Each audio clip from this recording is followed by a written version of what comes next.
Accordingly एक definition provide की है या एक स्टेटमेंट इशू किया है regarding the secular character of the state. इन्होंने कहा है कि secularism basically is neither anti God nor pro God, it treats alike, यानी कि वो डिवाउट, एंटागोनिस्टिक और अथीस्ट तीनों को एक समान ट्रीट करता है, उनके साथ एक समान बिहेवियर करता है। There is no discrimination regarding the behaviour of the state towards these kind of people. It also eliminates God from the matters of the state and ensures that no one shall be discriminated against on the ground of religion। यानी कि the whole and sole purpose of issuing this particular freedom towards the citizen of India is that कि किसी को भी religion के basis पे discriminate ना किया जाए, और यही purpose है, यही meaning है Indian concept of secularism का। इंडियन कंसेप्ट ऑफ सेक्युलरिज्म से रिलेटेड एक बहुत ही इंपॉर्टेंट क्रूशियल जजमेंट है। The name of the judgement और the case is SR Bommai versus union of India of the year 1994। You can see the citation over here. Supreme Court has held that secularism is the basic feature of the constitution. यानी कि इस particular judgement और case के अंदर supreme court ने ये कहा है कि सेक्युलरिज्म इंडियन कॉन्स्टिट्यूशन का बेसिक फीचर है। Indian Constitution embodies the positive concept of secularism and has not accepted the American doctrine of secularism। Indian constitution ने एक सेक्युलरिज्म का जो पॉजिटिव कंसेप्ट है, पॉजिटिव कॉनोटेशन है, उसको एक्सेप्ट किया है, ना कि अमेरिकन डॉक्ट्रिन ऑफ सेक्युलरिज्म को। अब ये अमेरिकन डॉक्ट्रिन ऑफ सेक्युलरिज्म क्या है, तो let's see. American doctrine of secularism is nothing but the concept of erecting a wall of separation between religion and the state। यानी कि religion और state के बीच में एक wall of separation को खड़ा करना is the doctrine of secularism in America। So I hope that you have now got the clarity।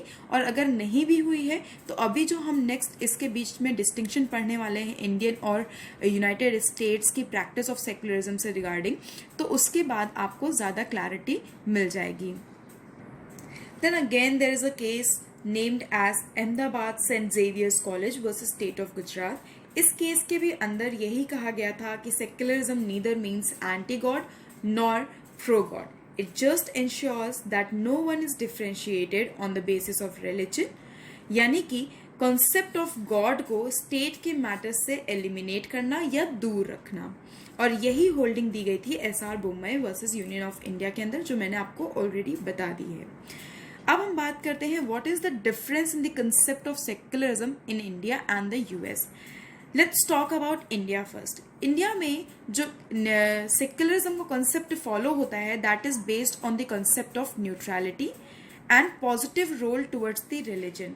यानी कि ऐसा नहीं है कि स्टेट किसी रिलीजन को मानता ही नहीं है, बट स्टेट किसी एक रिलीजन को दूसरे रिलीजन के ऊपर कोई प्रेफरेंस नहीं देता है। ये इंडियन कॉन्सेप्ट है।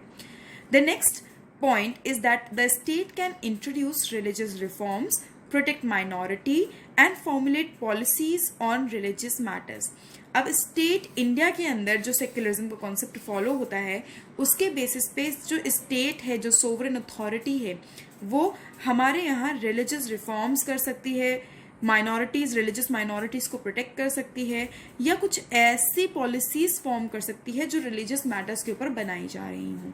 पर अगर हम बात करें यूएस कॉन्सेप्ट ऑफ सेक्युलरिज्म की, तो यूएस के अंदर principle of non interference in the matters of religion follow किया जाता है, और हेंस वहाँ पर स्टेट या sovereign authority can not take any action in religious matters। So this is the difference regarding the concept of secularism in India or the US। I hope that now you have got the clarity regarding the concept of secularism और India में किस तरह का secularism adopt किया गया है और US में किस तरह का सेक्युलरिज्म एग्जिस्ट करता है। अब आपको ये क्लियर हो चुका होगा। Now let's have a brief introduction about all the important 4 articles or all the 4 articles which comprise or which together make right to freedom of religion। तो आर्टिकल 25 की अगर हम बात करें तो इसके अंदर 2 तरह के फ्रीडम इम्पार्ट किए जाते हैं। The first one being the freedom of conscience or the second one is freedom to profess, practice and propagate any religion of your choice. तो ये दोनों फ्रीडम प्रोवाइड किए गए हैं आर्टिकल 25 के अंदर, और ये जो फ्रीडम है ये सारे पर्सन्स को अवेलेबल है। अगर हम बात करें आर्टिकल 26 की, तो ये फ्रीडम प्रोवाइड करता है to manage religious affairs. It is available to religious denominations, यानी कि रिलीजियस इंस्टीट्यूशंस और द रिलीजियस पोस्ट। आर्टिकल 27 की अगर हम बात करें तो it sets freedom as to payment of taxes for promotion of any particular religion. It is available to a person against religious denomination. Article 28 की अगर हम बात करें तो इसका कंटेक्स्ट है, it gives freedom as to attendance at religious instruction or religious worship in certain educational institution. It is applicable to educational institution as you can see, और यहाँ पर इस पर्टिकुलर राइट को कोई भी पर्सन इन्वोक कर सकता है। So this is a brief introduction कि ये जो प्रोविजंस हैं आर्टिकल के, ये चारों आर्टिकल के अंदर जो प्रोविजंस कंटेन है वो क्या कहते हैं और वो राइट्स किन किन लोगों को, किन किन इंस्टीट्यूशंस को अवेलेबल हैं, ये आपने अब यहाँ पर देख लिया। Now let's start freedom of religion in India, that is Article 25 of the Indian Constitution. Article 25 Clause 1 guarantees to every person the freedom of conscience and the right to profess, practice and propagate religion. The right is not absolute, as I've already told you in the beginning in the introductory portion कि Indian Constitution के अंदर हमें जितने भी rights provide किए गए हैं they are not of absolute nature, rather they have been restricted or certain restrictions have been imposed upon them, और इसीलिए ये right भी absolute नहीं है। तो ये absolute नहीं है और या इसके ऊपर क्या क्या restrictions लगाए गए हैं या क्या किन किन चीज़ों को subject करता है, let's see them. So this right is subject to public order, morality and health, and also to the other provisions of the part 3 of the Constitution. What do you mean by part 3 of the Constitution? That is fundamental rights chapter. State is also empowered by law दो चीजें करने के लिए, पहला to regulate or restrict and दूसरा to provide for. अब क्या चीज़ें रेगुलेट करेगा और क्या चीज़ें रेस्ट्रिक्ट करेगा या क्या चीज़ें प्रोवाइड करेगा, अब हम ये देखते हैं। तो state is empowered by law to regulate और restrict any kind of economic, financial, political and other secular activity. This power has been given to the state by the law. जो दूसरा पावर दिया गया है स्टेट को वो है to provide for any kind of social welfare and reform, and the second is to throw open Hindu religious institution of a public character to all classes and sections of Hindus. अब ये जो to provide for वाला provision है ये है article 25 clause 2 के अंदर, और ये है पार्ट ए और ये है part B. So this is all about the restrictions on Article 25 Clause 1. हम इन restrictions को अभी डिटेल में देखेंगे, but let's start with the basics of this particular article, that is Article 25. तो सबसे पहला क्वेश्चन जो अराइज होता है इसके रिगार्ड में वो है what is religion? What do you mean by religion? तो religion as such has not been defined in the constitution. Constitution ने कभी भी कोई भी ऐसा डेफिनेशन नहीं प्रोवाइड किया है रिलीजन के रिगार्ड में, बट हाँ, a religion has its basis in a system of beliefs और doctrines which are regarded by those who profess that religion as conducive to their spiritual well-being. यानी कि ऐसी कोई भी प्रैक्टिस, ऐसी कोई भी डॉक्ट्रिन जो इंडिविजुअल को अपने स्पिरिचुअल वेलबींग के लिए एप्रोप्रिएट लगती है, अगर वो उसे प्रोफेस करता है तो he will be set to profess that religion या एक particular thought. Religion is a matter of faith and personal belief, as you have already seen above. क्योंकि मैंने आपको क्या बताया कि अगर किसी पर्सन को ये लगता है कि उसकी स्पिरिचुअल वेलबींग के लिए ये पर्टिकुलर प्रैक्टिसेस, ये पर्टिकुलर थॉट, ओपिनियंस अच्छे हैं, अप्रोप्रिएट हैं, तो वो उस पर्टिकुलर ओपिनियन को फॉलो करने लग जाता है और वही आपके फेथ और पर्सनल बिलीव्स को फॉर्म करते हैं और कॉन्सिक्वेंटली वही आपके रिलीजन को भी फॉर्म करते हैं। Every person has right first to entertain such religious belief जो उसको लगता है उसके स्पिरिचुअल वेलबींग के लिए अच्छे होंगे, और दूसरा he has also the right to exhibit his belief and ideas, यानी कि वो अपने जो बिलीव्स हैं, जो अपने आइडियाज़ हैं, उन्हें अपने ओवर्ट एक्ट्स से दिखा सकता है जो उसके रिलीजन के अंदर सैंक्शन किए गए हैं। यानी कि यहाँ पर कोर्ट्स का टास्क क्या होने वाला है कि सबसे पहले तो वो ये जस्टिफाई करें या जज करें क्या ये एक्टिविटी एक नेसेसरी एक्टिविटी है इस रिलीजन के लिए या नहीं है। अगर वो नहीं है तो उसे कट ऑफ किया जा सकता है, उसे फॉलो करने से रोका जा सकता है। पर अगर वो एक नेसेसरी एक्टिविटी है उस पर्टिकुलर रिलीजन की, उस सिचुएशन में उस पर्टिकुलर एक्टिविटी को आप नहीं रोक सकते हैं। Moving on to freedom of conscious, as I already told you, दो तरह की फ्रीडम है। फ्रीडम ऑफ कॉन्शियस है सबसे पहले, is absolute inner freedom of the citizen to mold his own relation with God in whatever manner he likes। यानी कि freedom of conscious का मतलब है कि कोई भी सिटीजन फ्री है गॉड के साथ अपना संबंध बनाने के लिए इन whatever manner he likes। यानी कि जब फ्रीडम ऑफ कॉन्शियस को आप आउटवर्डली या आउटवर्ड फॉर्म से एक्सप्रेस करते हो, आर्टिकुलेट करते हो, तो वही कहलाता है to profess and practise the religion. So let's see what you mean by to profess the religion. To profess any religion means to declare freely and openly one's faith and belief. Profess का मतलब होता है कि आप अपने religion, अपने belief, अपने faith को ओपनली, फ्रीली डिक्लेयर कर पा रहे हो। प्रैक्टिस का मतलब होता है to perform the prescribed religious duties, rights and rituals. यानी कि आपके रिलीजन के अंदर जो ड्यूटीज, जो राइट्स, जो रिचुअल्स प्रोवाइड किए गए हैं, अगर आप उन्हें फॉलो करते हो, that means you are practising your religion. There is one more term. What is that term? That term is to propagate. What do you mean by to propagate your religion? To propagate one's religion means to spread and publicize his religion or his religious views for edification of others। यानी कि वो दूसरों को अपने views, अपने religious views, अपने religious thoughts, अपने religious opinions express कर सकते हैं, बता सकते हैं, और इसी का मतलब होता है to propagate one's own religion. What is the notable point here? The notable point which you need to remember regarding this term of propagation is that कि इस propagation term में अगर आप अपना religion propagate कर रहे हो तो उसके अंदर coercion का element नहीं हो सकता है। अगर coercion का element वहाँ आ जाता है और आप फोर्सफुली लोगों को कंपेल करते हो कि आप हमारे रिलीजन में कन्वर्ट हो, then you don't have any such fundamental right to convert any person to one's own religion. So please remember और highlight these two notable points कि प्रोपगेशन में किसी भी तरह के कोर्शन का एलिमेंट नहीं इन्वॉल्व होना चाहिए, और दूसरा कि आपके पास ऐसा कोई भी फंडामेंटल राइट नहीं है to convert any person to one's own religion. और आप ये नहीं कह सकते कि हमारे पास फंडामेंटल राइट है to propagate my own religion and hence I am converting this person to my own religion. But propagation का एक्चुअल मतलब ये नहीं होता है। So please have a clarity on these two notes.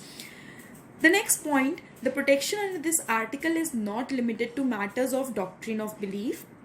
यानी कि सिर्फ मान्यता, आपकी श्रद्धा, सिर्फ यहाँ तक ही इस आर्टिकल की प्रोटेक्शन नहीं लिमिटेड है। रादर इसकी जो प्रोटेक्शन है ये एक्सटेंड करती है जो आपके रिलीजियस एक्टिविटीज़ हैं, रिचुअल्स हैं, सेरेमनीज हैं, ऑब्जर्वेंसेस हैं, rituals, in modes of worship है, इन सब को भी रिगार्ड में ये आर्टिकल की प्रोटेक्शन एक्सटेंड करती है। Regarding this there has been a very famous case of Bajoy Emmanuel versus State of Kerala। You can see the citation here, the cases of 1984। इस केस को फेमसली नेशनल एंथम केस कहा जाता है, और इस case में supreme court ने जो रूलिंग दी थी, that ruling has been criticised a lot. इस केस में सुप्रीम कोर्ट ने हेल्ड किया था that no person can be compelled to sing the national anthem if he has genuine conscientious religious objection. यानी अगर उसके रिलीजन के अंदर उसे ऑब्जेक्ट किया गया है इस तरह के किसी भी प्रेयर को सिंग करने के लिए या मना किया गया है, तो he can not be compelled to do so. ये सुप्रीम कोर्ट की रूलिंग है।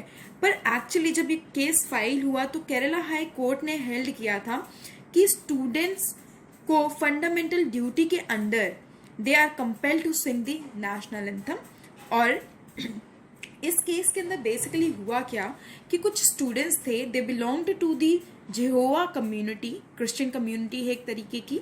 उस कम्युनिटी के अंदर they are not allowed to sing any kind of prayer belonging to any other religion और any other, they are not even allowed to sing any kind of prayer except that of अपनी जो उनकी community की prayer थी, अपने God की जो prayer थी, बस वो उसे ही सिंग कर सकते थे। तो इसीलिए उन्होंने those students use to respectfully stand during the national anthem in the school, पर और वो कोई किसी भी तरह का ऑब्जेक्शन भी नहीं क्रिएट करते थे बाकी बच्चों के नेशनल एंथम गाने पे। But the only thing which they did not do कि वो खुद नेशनल एंथम नहीं गाते थे। तो सुप्रीम कोर्ट ने यही कहा कि वो स्टूडेंट्स फंडामेंटल ड्यूटीज के अंदर कंपेल्ड हैं नेशनल एंथम को गाने के लिए। पर एक्चुअली सुप्रीम कोर्ट ने ये कहा कि नहीं, they are not compelled to sing the national anthem क्योंकि उनके रिलीजियस ऑब्जेक्शंस जेन्युइन हैं। इसी के रिगार्ड में there is another case which is known as honourable Shri Ranganath Mishra versus union of India. इस केस में जो पिटिशनर थे उन्होंने सीजेआई को एक लेटर लिखा। उस लेटर में उन्होंने रिक्वेस्ट किया कि हमारे यहाँ स्टेट को ये डायरेक्शन दिया जाए कि स्टेट अपने सिटीजन्स को एजुकेट करे in the matter of fundamental duties, ताकि राइट्स और ड्यूटीज के बीच में सिटीजन्स एक अच्छा बैलेंस बैठा पाएं या बना पाएं। ये जो लेटर लिखा गया था पिटिशनर के द्वारा, उसे कोर्ट ने एक रिट पिटिशन कंसिडर किया और ये पिटिशन में जो क्वेश्चन रेज हुआ that was regarding the correctness of the decision of the court in the national anthem case, यानी कि जो अभी हमने केस बजॉय एमोनियल का देखा, उस केस के अंदर जो जजमेंट दिया सुप्रीम कोर्ट ने, उसकी जेन्युइटी क्या थी या उसकी करेक्टनेस कितनी हद तक सही थी, उसको क्वेश्चन किया गया। तो जब ये केस क्वेश्चन में आया तब national commission for review of working of constitution यानी कि NCRWC वॉज वर्किंग ऑलरेडी। उन्होंने अपनी रिपोर्ट सबमिट की और उनके जो रिकमेंडेशंस थे, उनकी जो डायरेक्शंस थी, उनको फॉलो करने के लिए ऑर्डर देते हुए इस कोर्ट ने ये पिटिशन को डिस्पोज ऑफ किया।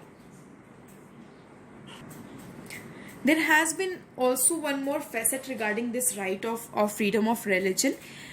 इसके रिगार्ड में सुप्रीम कोर्ट ने एक बहुत इंपॉर्टेंट रूलिंग दी थी कि state can exercise of its sovereignty, acquire places of worship if it is necessary for the maintenance of law and order।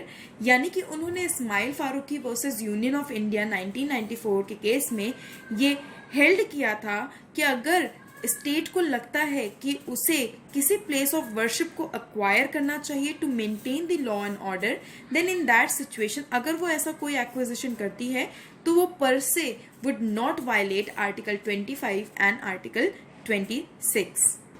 There is one more facet regarding this right to religion or right to freedom of religion, that is कि आप अपने article 25 और article 26 को exercise करते हुए, यानी कि right to religious freedoms को एक्सरसाइज करते हुए, कोई भी person is not allowed, no person is allowed to make noise pollution और disturb the peace of the others. So please remember this facets जो मैंने अभी आपको बताए। यानी कि जो कस्टम है आजकल रिलीजियस प्रेयर्स को लाउड स्पीकर्स के थ्रू एन्चैंट करने का, आजकल आपने ये ट्रेंड देखा होगा कि अदर वेरियस घरों में या हाउसेस में ये ट्रेंड होता है कि यूजुअली वो जब रिलीजियस प्रेयर्स कंडक्ट करते हैं तो लाउड स्पीकर्स लगवाते हैं। तो यूजुअली दिस जो कस्टम है अपने रिलीजियस प्रेयर को लाउड स्पीकर पे करने का या गाने का, ये किसी भी रिलीजन का एसेंशियल एलिमेंट नहीं है। मैंने आपको जब इस लेक्चर को स्टार्ट किया था तभी आपको इंट्रोडक्टरी पोर्शन में ये बता दिया था कि कोर्ट का टास्क क्या होने वाला है कि उन्हें ये जज करना है कि किस रिलीजन के अंदर कौन सी एक्टिविटी एसेंशियल है और कौन सी एक्टिविटी एसेंशियल नहीं है। अगर वो एसेंशियल है तो आप उसे कर्ब नहीं कर सकते हैं, पर अगर वो activity is not at all an essential element of the religion, then in that case आप उस activity को stop कर सकते हैं, curb कर सकते हैं।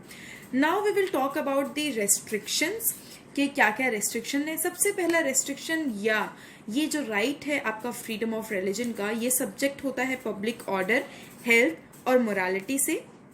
अब ये जो पब्लिक ऑर्डर, हेल्थ और मोरालिटी है, इसका जो एग्जाम्पल है मैं आपको वो दूंगी देवदासी से रिलेटेड। देवदासी एक ऐसा कस्टम है जो साउथ इंडिया में प्रिवेल करता रहा है काफ़ी टाइम से। इनफैक्ट आज भी कई सारे सोसाइटीज़ में ये प्रैक्टिस एग्जिस्ट करती है, डिस्पाइट ऑफ द फैक्ट कि काफ़ी सारे स्टेप्स लिए गए इसको अबॉलिश करने के। तो अगर इस तरह की प्रैक्टिस जो किसी भी रिलीजन का एसेंशियल एलिमेंट नहीं हो सकती है, अगर ये प्रैक्टिस में है, तो state has all the power to curb these kind of practices so as to maintain public order, health and morality of the public.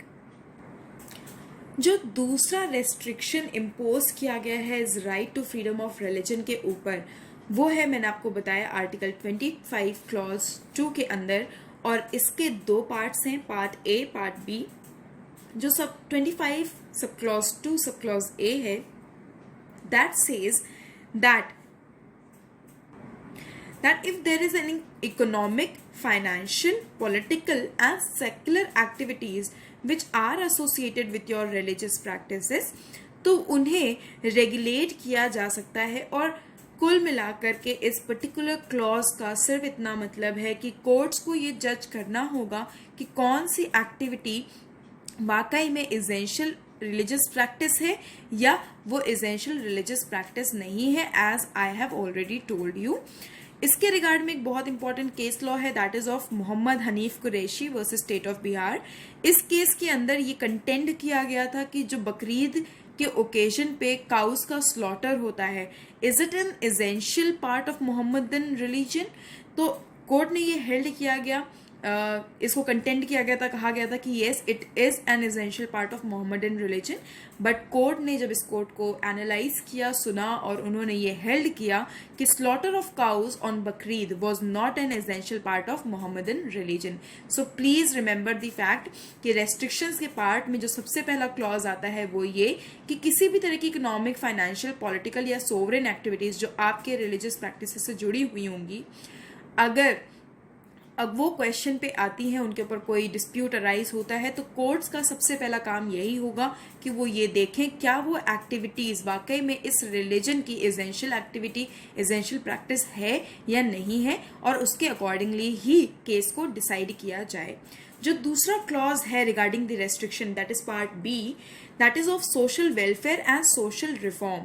अब ये जो सोशल वेलफेयर और सोशल रिफॉर्म का क्लॉज है, इसके रिगार्ड में स्टेट को ये पावर दिया गया है कि वो सोशल वेलफेयर और सोशल रिफॉर्म से रिलेटेड किसी भी तरह के लॉज बना सकती है।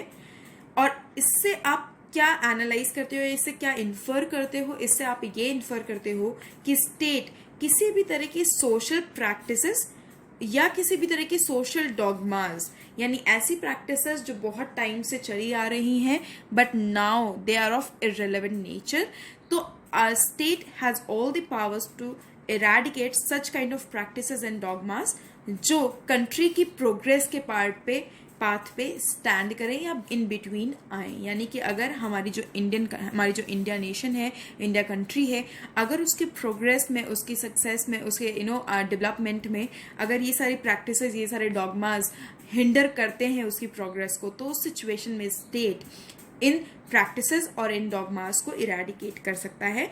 और इससे जो सबसे इंपॉर्टेंट इन्फॉर्मेशन निकलता है वो ये है कि social evils can not be practised in the name of the religion. So I hope that now you have got the clarity regarding the freedom of religion, right to freedom of religion. आपको ये भी पता है कि आपके इस right to freedom of religion को किन किन पार्ट्स पे, किन किन बेसिस पे रेस्ट्रिक्ट किया जा सकता है। So I hope now you have got a clarity on the whole concept. Thank you so much.